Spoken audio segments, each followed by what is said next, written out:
EA has just launched one of its biggest gaming franchises, FIFA. Let's talk about it. And so it recently came out that EA has lost the rights to making FIFA games. Now, if you don't know what FIFA is, it's a huge soccer series. It's one of the biggest game franchises in the entire world. And EA had the rights for, this game series for almost 30 years. I'm taking a look at my analytics, and only like 2% of the people watching this video right now are actually subscribed to the channel.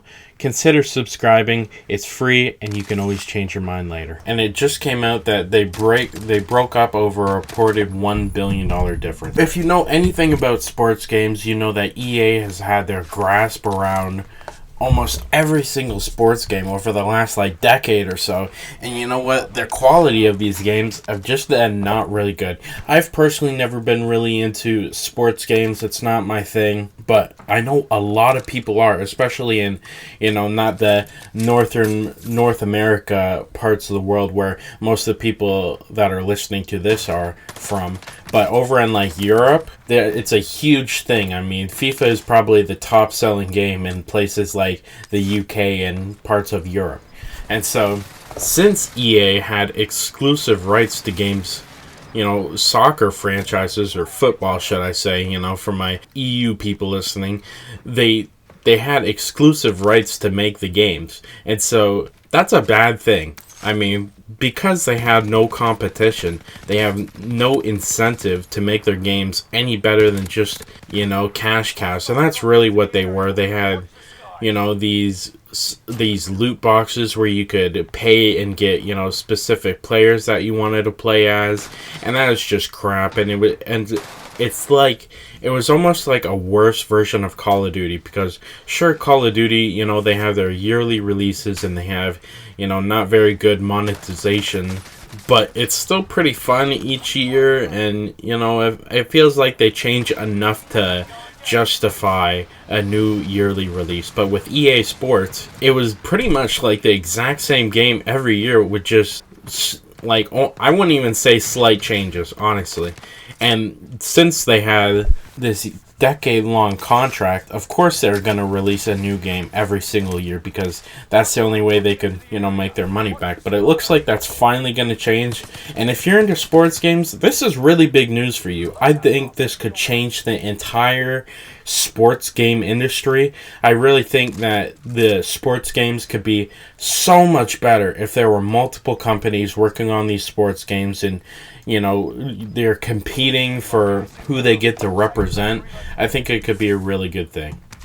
But they're still claiming nothing will be lost from the shift to FIFA to EA Sports FC, which is their new, the new name for EA Sports FC.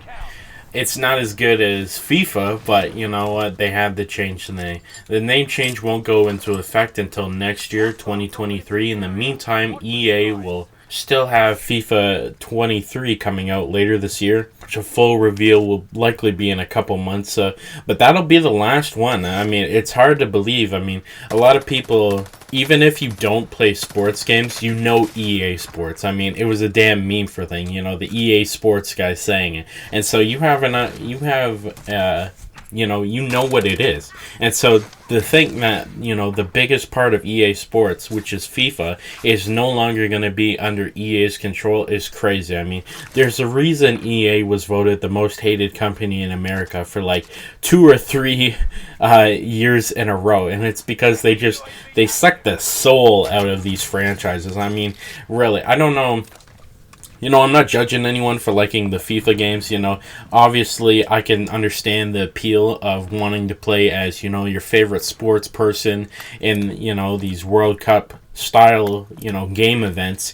I can understand the appeal for that. However, it feels like they're just...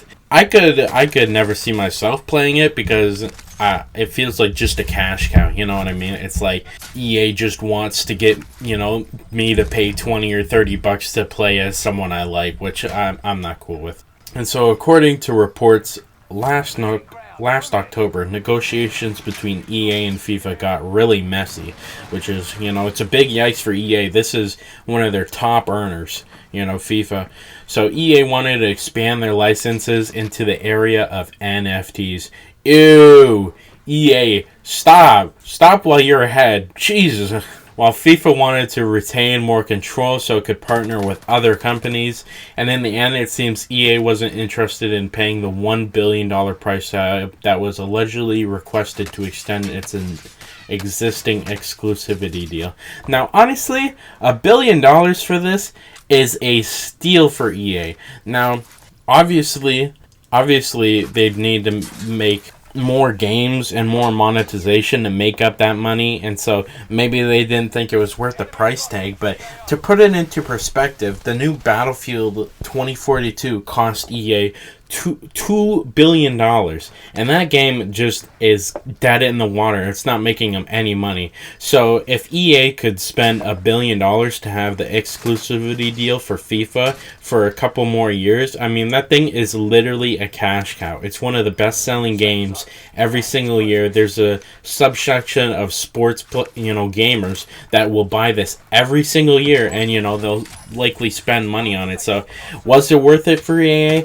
Honestly, I think so, but you know what? They had their reasons for thinking it wasn't. In a couple of years, we will likely see how the biggest sports franchises in gaming fares with its iconic names, given the corrupt mess that FIFA, the governing body, has been. The series, which is an annual bestseller, yeah, that's what they're saying, will probably do just fine. And yeah, I agree with that. I mean, I think it's such a big name that people will buy it regardless. You know what? They might even buy FIFA more because EA is in control of it. Especially if competitors like Konami's Pro Evolution Soccer, EA Football, continues to struggle like last year's dumbfire. And so, yeah, that's another big thing. I think FIFA was in a good position to cut this exclusivity deal because since there's no incentive for these other companies to compete with, these soccer games like FIFA, because it's just the biggest and, it's the most popular name. All the competitors like Konami, in their Pro Soccer Evolution are so far beyond the competition because they haven't had the incentive. There's no money incentive, but now that might be changing. So I definitely think this could be a huge change for gaming. Let me know. Are you a FIFA player? Do you like FIFA?